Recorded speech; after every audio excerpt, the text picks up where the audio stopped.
matin, tout le monde? Vous m'entendez bien? Oui, bien, parfait. Bon, mais je me présente, je suis Mevlida. Ça va faire quand même depuis l'âge de 14 ans que je suis adventiste. J'ai laissé un peu l'Église de côté, mais je suis revenue voilà un an à l'Église Agapé de Sébastien. Et pas de Sébastien, mais c'est Sébastien qui s'occupe de l'Église, c'est ça que je voulais dire. Pardonnez-moi. Au fond, c'est ça. Puis je vais vous parler matin de la repentance, de qu'est-ce que Jésus fait en général en nous pour qu'on soit capable de dire délivré par la foi, parce que Dieu me délivre. Et je sais qu'en 2025, c'est difficile avec toute cette attention, surtout nous autres les jeunes, mais aussi les personnes de tous les âges. La tentation, elle est là dans ce monde. On est porté à regarder ailleurs que dans la parole de Dieu, dans la Bible aussi. Le fait de l'apprendre, de la lire, de se confier à elle. Et surtout, quand on a des petits problèmes, d'aller le chercher au lieu de se confier à d'autres personnes ou d'aller chercher de l'aide en dehors, d'aller chercher en nous-mêmes, de prier, puis de se dire, je me confie à toi, mon Père, parce que c'est toi qui m'as créé. Puis je vous ai mis Matthieu 1, 23, qui vous parle de Jésus et de sa naissance, mais aussi Emmanuel. Et vous savez qu'est-ce que ça veut dire, Emmanuel? Dieu est avec nous. Amen. Et vous savez, Dieu est avec moi, c'est Dieu qui est avec vous depuis votre tout jeune âge. Ici, exactement comme vous êtes, dès que vous êtes dans le ventre de votre maman. Quand vous naissez, vous prenez votre chemin de la vie, vous faites vos choix. C'est pas tout le temps les meilleurs. On s'attend, on fait à nos têtes, on pense que nos choix sont meilleurs que ceux que nos parents nous disent ou les autres à côté. Et on dit, bon, je vais essayer par moi-même. Puis finalement, on revient, on lit et on comprend mieux que c'est pas vraiment exactement la bonne chose qu'on a faite. Qu'est-ce qu'on attend que le bon Dieu veut qu'on fasse? Et justement, je vais te passer à tout ce qu'on a eu depuis 2 jours qu'on est aussi au camp meeting. On parle de repentance, on parle des choix de vie, des choix de santé, des choix de manger, la routine. Tout ça vient avec le commandement de Dieu qu'il nous donne pour que nous soyons en bonne santé, mais aussi en harmonie avec nous-mêmes. Parce que c'est notre corps, mais c'est aussi le corps du Christ. Alors, c'est important d'en prendre soin. Alors, mon message ce matin, je suis allée chercher quelques versets et je laisse vraiment aller mon cœur et vous parler des expériences et aussi de chacun d'entre vous. Qu'est-ce que fait qu'en 2025, on peut garder la foi? On peut avoir la foi en Jésus et de se dire, oui, il va y avoir des naufrages, oui, je vais avoir des tempêtes dans ma vie, oui, je vais être bousculée, oui, la santé, j'en ai pas pris bien soin, ça va me rattraper, mais je peux corriger, je peux m'améliorer, je peux aller chercher de l'information pour m'aider, pour être une meilleure personne aujourd'hui, mais pour demain aussi, pour justement changer cette cycle-là, parce que, veux pas, nos parents ou nos grands-parents nous ont appris des choses qui n'étaient pas nécessairement les bonnes. Mais quand on regarde ce que Jésus nous met sur notre route, on s'aperçoit que ce n'était pas vraiment les bons choix, que ce soit la nourriture, de prier, les bonnes routines de la vie saine. On ne nous a pas tellement enseigné les bonnes choses, où il y avait des lacunes. Alors qu'aujourd'hui, simplement en lisant la Bible, on peut s'améliorer et se faire confiance à la santé aussi, de bien manger, de faire de l'exercice, comme disait ma sœur Simone, et aussi d'être en paix avec soi-même, d'être en paix avec ce qu'on projette aux autres aussi. Quand on est ouvert aux autres, qu'on écoute, qu'on est attentionné, qu'on prend soin des autres, ça veut dire qu'on prend soin de nous-mêmes aussi. Hein, quand on reflète la lumière, quand on reflète l'amour, quand on reflète l'entraide, on reflète aussi Christ qui est en nous. Celui qui nous aide à mieux fonctionner, à mieux être en harmonie avec les autres. Puis l'énergie que nous autres, on dégage, c'est l'énergie que les autres y voient. Alors, c'est important d'avoir une bonne énergie saine dans le cerveau, mais aussi dans le corps. Parce que les deux fonctionnent ensemble. Si on dit que dans le cerveau, bon, je suis en plus déstabilisée, mais mon corps, c'est correct aussi, Mais si les deux sont en harmonie, vous allez avoir que vous allez être gagnant. Puis ça, je vous encourage à le faire. Pas d'être meilleur à tous les jours, mais se dire, je vais faire des choix aujourd'hui pour que demain, ce soit mieux qu'aujourd'hui. Aujourd'hui, je vais faire des erreurs, mais c'est pas grave, je vais en apprendre, puis demain, je vais faire mieux qu'aujourd'hui. C'est d'aller à cette étape-là, de ne pas se projeter dans 5-6 jours, je vais faire une routine, je vais faire ça, puis de te mettre des choses sur les épaules que vous n'arrivez pas, vous allez vous décourager. Puis le Seigneur Jésus ne pourra pas faire d'efforts pour vous changer. Parce que c'est important de changer. Parce qu'il veut vivre en nous. Il a dit, par la foi, je vis en vous. Et mon Père, par la foi, quand vous croyez en moi, il vit en vous aussi. Alors, nous avons deux bons guides à l'intérieur de nous qui nous aident à mieux fonctionner. Alors, pourquoi ne pas juste les laisser faire et les encourager? Les encourager à mieux fonctionner et les aider, les entraider. Parce que, comme on dit par la foi, quand on est jeune, mais quand on vieillit, si on tombe, on tribule, il y a toute une main invisible qui nous sauve. On n'arrive pas tout à tout seul.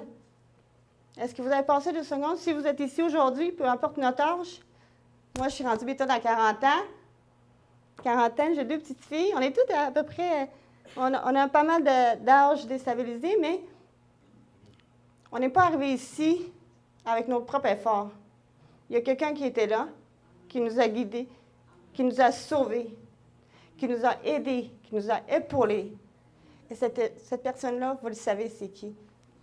C'est quelqu'un qui est invisible, mais quand on y croit, quand on prie, on le sait qui est là. Il est au fond de nous et il nous aide. Et vous savez, quand on dit l'invisible, on ne le voit pas, on ne peut pas y croire, mais si vous le priez, puis que dans vos prières, vous l'encouragez, plus que vous allez prier, plus que vous allez lui donner de l'amour, plus qu'il va être présent dans vos vies, puis plus que vous allez voir tout ce qu'il a fait pour vous. C'est de vous ouvrir les yeux, de vous ôter cette voile qui vous cache du Seigneur. Alors, mon message un matin, c'était ça. Et je n'ai pas encore fini. C'est juste pour vous dire que c'est important de s'arrêter. Le monde aujourd'hui, on est trop... moi, j'habite en ville, mais je sais qu'en ville, c'est beaucoup de travail, les enfants, la routine, les problèmes. Mais c'est tout le monde qui a ce problème-là dans cette société où on nous presse trop à être trop performant au travail, à travailler trop, à trop concentrer à ce qu'on veut avoir dans la vie, qu'on ne pense plus aux choses simples. Et vous savez, ça m'a fait penser à hier, beaucoup de personnes m'ont dit « Hey, ton message, es-tu prêt? Tu avais 4-5 jours pour le préparer? » Non. Moi, je vais aller ça simple. Je vais parler à mes chers frères et sœurs par mon cœur. Parce que c'est ça qui est important. Et non, je n'ai pas préparé rien de trop feuilleté. Et j'ai à l'habitude aussi, quand je suis à l'église, quand je prêche en avant pour les enfants, je le fais souvent le lendemain matin parce que c'est le bon Dieu qui parle à tout le monde. Il connaît chacun d'entre nous. Alors, il n'y a pas besoin de faire de préparation. Il le fait à l'instant. Alors, pourquoi pas nous autres aussi? De dire qu'aujourd'hui, quand je me réveille, je fais une petite prière, je prends une douche, je déjeune et je pars la journée avec le Seigneur. Je mets tout dans ses mains, ma santé, mon travail, tout. Il va tout vous bénir par sa main. Je suis sûre. Il va vous donner les bénédictions les plus merveilleuses, les aventures les plus merveilleuses. Et moi, vous savez, depuis 1 an, c'est ça que j'ai adopté un peu. Je me suis dit, je suis vraiment une fille organisée dans mon travail. Et ça va faire 8 ans que je travaille dans une usine. Et souvent, on nous dit, préparez d'avance ce que vous allez faire pendant une semaine. Ou même 1 semaine et demie, 1 mois, on fait des meetings pour préparer. Puis souvent, ça n'arrive jamais à ce qu'on veut. Hein. Soit qu'il y a quelque chose qui ne fonctionne pas, soit que ça sort de la gestion n'est pas c'est pas ça que ça a donné. Puis finalement, tout ce que tu as préparé pendant 1 semaine, ça tombe à l'eau. Alors, je me suis dit, mon Dieu, est-ce que tu essaies de me faire comprendre que je dois juste aller un jour à la fois? Puis c'est ça que j'ai adapté au travail. Je peux vous dire que mes boss n'étaient pas contents, par exemple.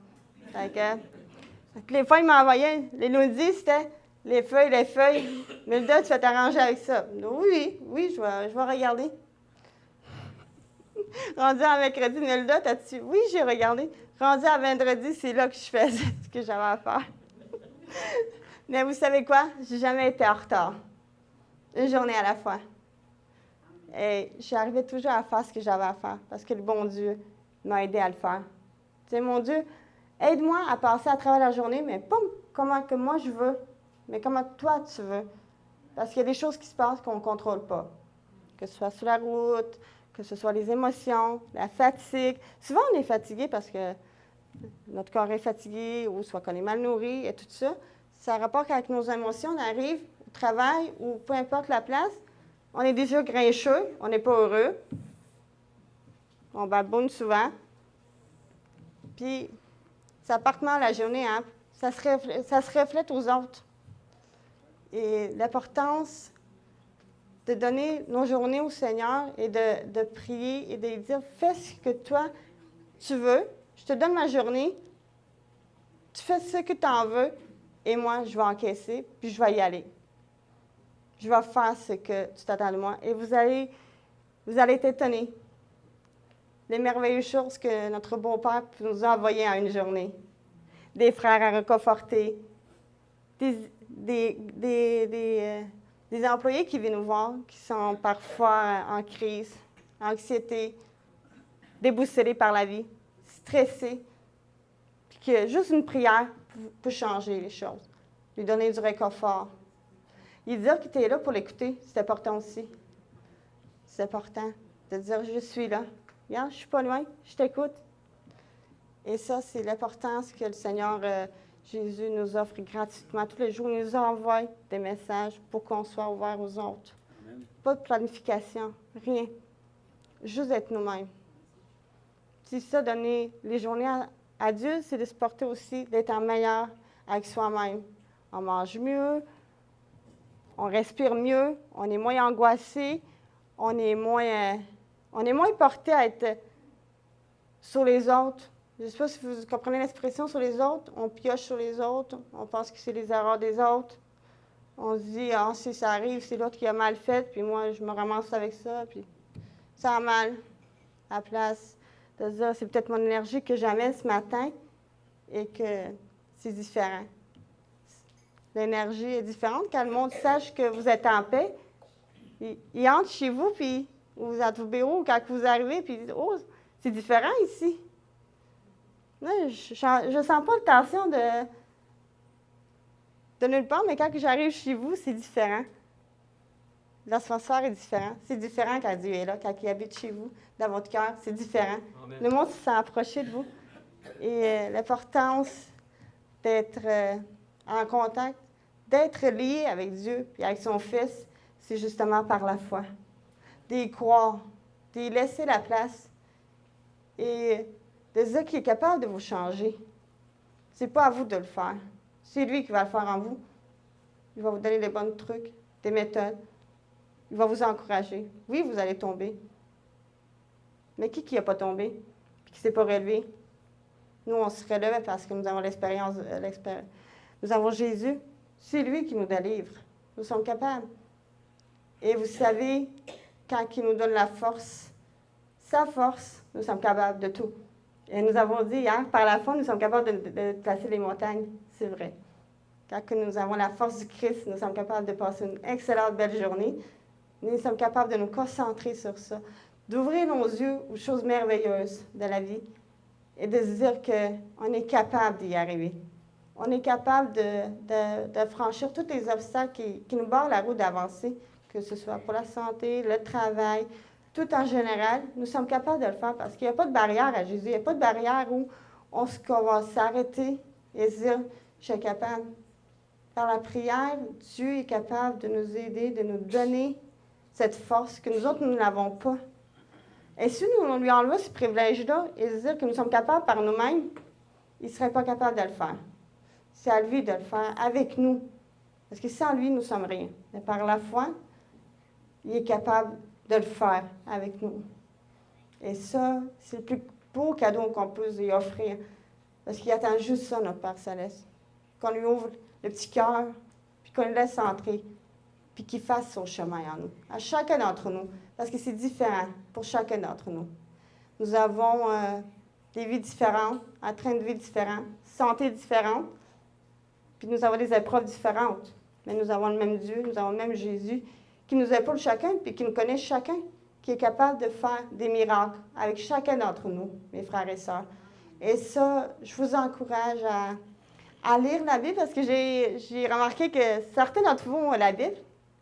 Et je vous encourage à la feuilleter, à la lire, à vous ouvrir au Seigneur. Pas de lire la Bible au complet, mais juste quand vous sentez le besoin. Ouvrez-la. Puis lisez juste quelques chapitres pour vous encourager. Vous allez voir que vous allez tomber en amour avec, mais aussi avec le Seigneur. Et ça, c'est le plus beau cadeau pour vous offrir. Alors, je vous remercie de m'avoir écouté. Et je vous souhaite une excellente belle journée. Et voilà, que Dieu vous bénisse.